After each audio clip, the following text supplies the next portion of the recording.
Hey there folks, and welcome to this video here. I'm going to be talking about news for the WRC, well not the WRC, but WRC Promote. Moreover, for the ERC for 2023, the Azores rally is actually going to be dropped, and I'm going to start off by saying that's a bit disappointing. I really like the Azores as an event. It's up for the... I always thought it was really cool in the European Championship, especially because of the fact that it's so unique. Like, the picturesque views, the big drops down either side. You don't get something like that in the World Championship, and you can't really. It's only something you can get on those kinds of islands like the Azores, like for example the Isla Canaria.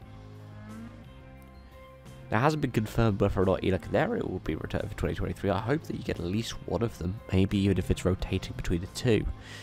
But according to promoters for the event, the issue is that it's very hard to logistically commute to it, especially if you got back-to-back weeks.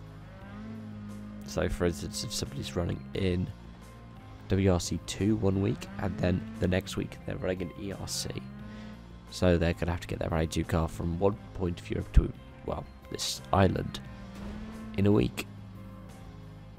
And that might be some of the headaches that you'll see with WRC Promoter soon.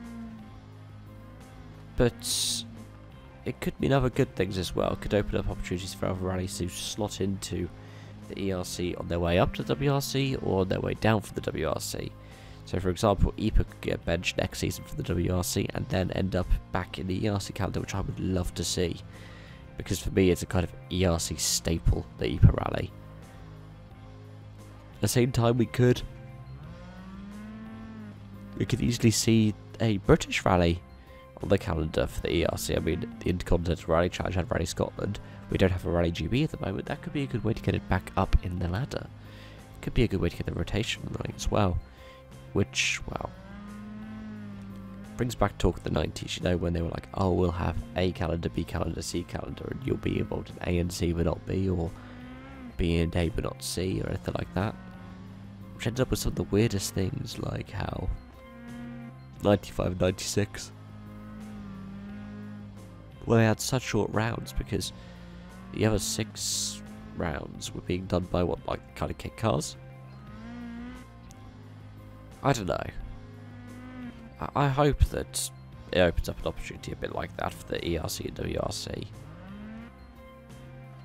Because whilst it's going to be interesting to see how Rally Spain fares when you've got one whole roster doing a 2-day event and another one doing a 3-day event, especially when they both tend to be live broadcasted, what I'm quite interested to see is,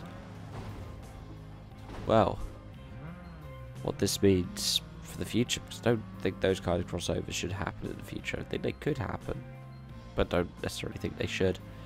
It puts too much of a pressure on the infrastructure.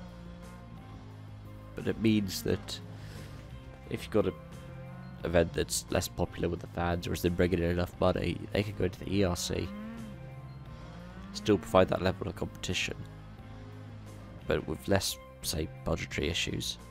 Then step back up to WRC when they're ready.